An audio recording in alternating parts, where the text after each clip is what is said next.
बुधवार व्रत कथा। एक समय की बात है, एक साहूकार अपनी पत्नी को विदा कराने के लिए अपने ससुराल गया।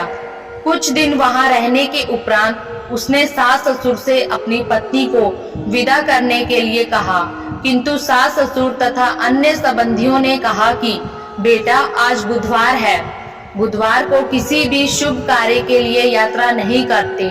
लेकिन वह नहीं माना और हट करके बुधवार के दिन ही पत्नी को विदा कराकर अपने नगर को चल पड़ा।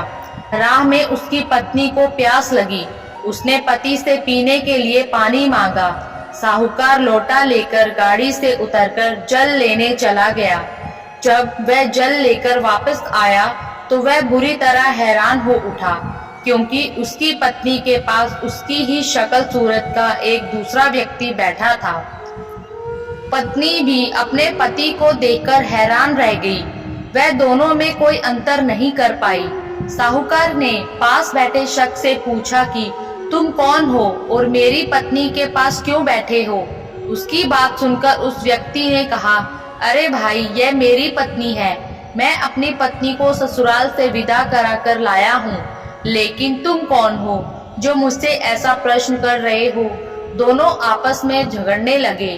तभी राज्य के सिपाही आए और उन्होंने साहूकार को पकड़ लिया और स्त्री से पूछा कि तुम्हारा असली पति कौन है।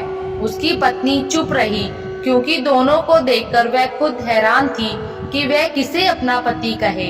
साहूकार ईश्वर से प्रार्थना करते हुए बोला, हे भगवान, यह क्या लीला है। तभी आकाशवाणी हुई कि मूर्ख, आज बुधवार के दिन तुझे शुभ कार्य के लिए गमन नहीं करना चाहिए था। तूने हठ में किसी की बात नहीं मानी।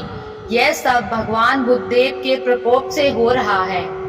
साहूकार ने भगवान बुद्धदेव से प्रार्थना की और अपनी गलती के लिए क्षमा याचना की।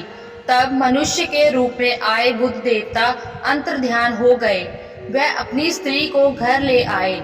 इसके पश्चात पति पत्नी नियम पूर्वक बुधवार व्रत करने लगे। जो व्यक्ति इस कथा को कहता या सुनता है, उसको बुधवार के दिन यात्रा करने का कोई दोष नहीं लगता और उसे सभी प्रकार के सुखों की प्राप्ति होती है। धन्यवाद।